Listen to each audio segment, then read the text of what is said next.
want to talk about Emeka Egbuka and Caleb Williams and all that's coming up after the bumper. Don't be cornering me. Hold up. Time. You gotta help me with that corner shit. What's up, kinfolk? It's RJ Young. I am not on a step mill. Consider hitting the like and subscribe button because I upload a video every single day. So it's college football related, sports related. We have a good time. Today, I want to talk about Caleb Williams and Emeka Egbuka. But first, I want to flex on him with the he hate me. That's right. He hate me. Which is how I'm sure Oklahoma fans are feeling right now, knowing that Emeka Egbuka has not only landed in Norman, but on Caleb Williams' IG, catching passes from him. For those of you who don't know, Emeka Egbuka, number one wide receiver in the 2021 class, a 5-star, whose comp is Juju Smith-Schuster, which is interesting because like Caleb Williams' comp is like Russell Wilson, and Egbuka's coming out of Washington, which means that he wanted to come down, he wanted to get after it, and he wanted to see what Oklahoma was really about. Now, there is no rule against visiting a university in a pandemic. You can make unofficial visits. You can tell people you're not coming. And if people find out that you're there, they just know that you're there. After that, Caleb Williams, who lives in Norman now, might actually be hosting Emeka at the house. Who knows, right? That's kind of the benefit of moving to Norman. And for Ohio State fans, this, they might feel just a little bit more nervous than they did earlier in the week when plans were announced that Emeka Egbuka was going to travel to Oklahoma to watch OU versus Baylor, right? Where they're apparently going to have fans in the stands. And Williams has been out there recruiting out of his mind. Like, Caleb Williams is traveling to Texas to watch other dudes he's recruiting to come play at Oklahoma, right? Dude is really going after Bryce Foster, really going after Savion Byrd, really going after Tristan Lay, really going after Emeka Egbuka. And if you're doing the math, and I did this earlier, but I'll do it again for you. If all the dudes that I just mentioned to you decide to commit to Oklahoma, you get a score just over 296 that would put Oklahoma probably in position to finish with a top 5 class. That's before you add a Kamar Wheaton to the class. Lincoln Riley did this once before with the 2019 class where he's closed super strongly without a defensive coordinator, bringing in not just Ramondre Stevenson, who feels like the winner of that group, though he felt like an addition to that group, number one junior college running back at the time coming out of Cerritos, but was able to add Marcus Stripling, who felt like he was going to go to Texas A&M at the time, able to add Jeremiah Cradell out of Mater Dei, who felt like he was going to go to Oregon at the time. That was the one for which Riley watched it on television with the rest of us and was pumping, fist pumping like Tiger Woods once he saw Cradell throw the horns down on national television. Ty DeArmond was also, and in addition to that class, ends up transferring to SMU after last year where he didn't really get to play that much, and I don't blame him for that. I think Ty DeArmond is a great player, and I can't wait to see what he might look like he gets that opportunity to play in the NFL. But the way that Riley closes traditionally with the open scholarships in the odd year is something to behold, or so we're getting there, because the 2017 squad was ridiculous at the time. It was awesome. And now this 19 class, where you had Spencer Rattler, Jaden Hazelwood, Trajan Bridges, Austin Stogner, right? Go along with Theo East.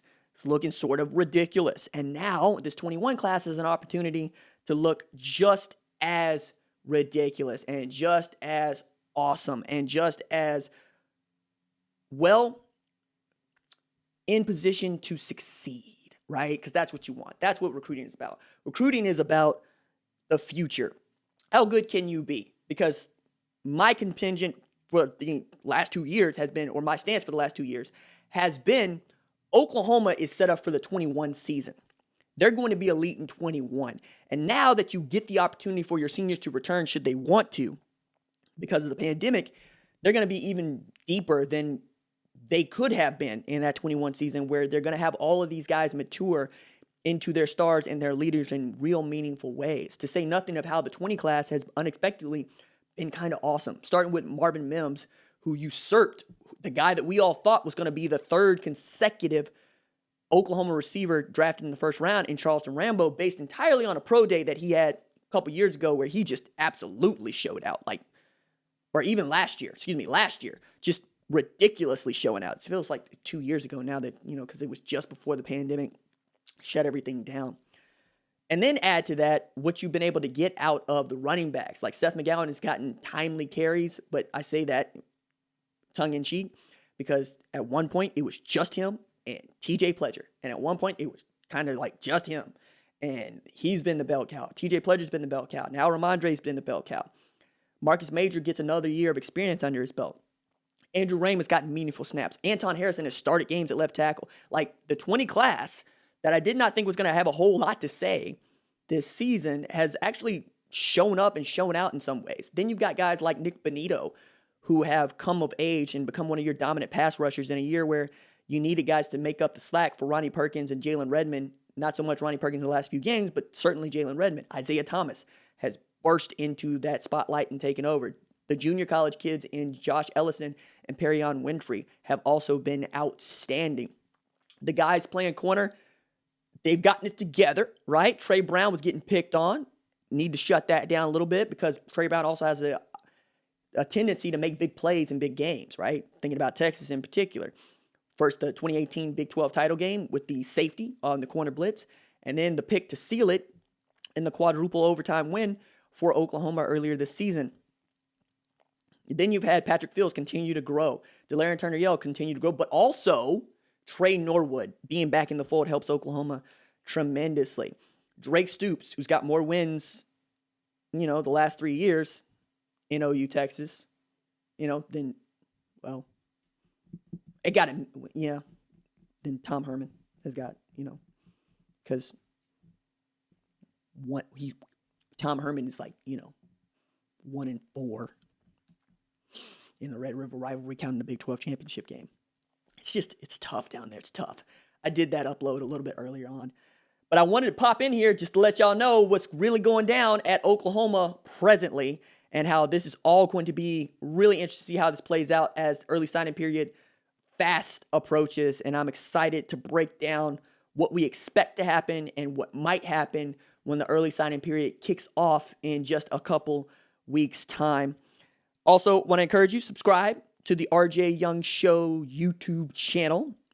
Just went over 57,500 subscribers. My thanks to all of you for joining on this, really cool community. And the folks that have joined as members, right? Starting at like 99 cents.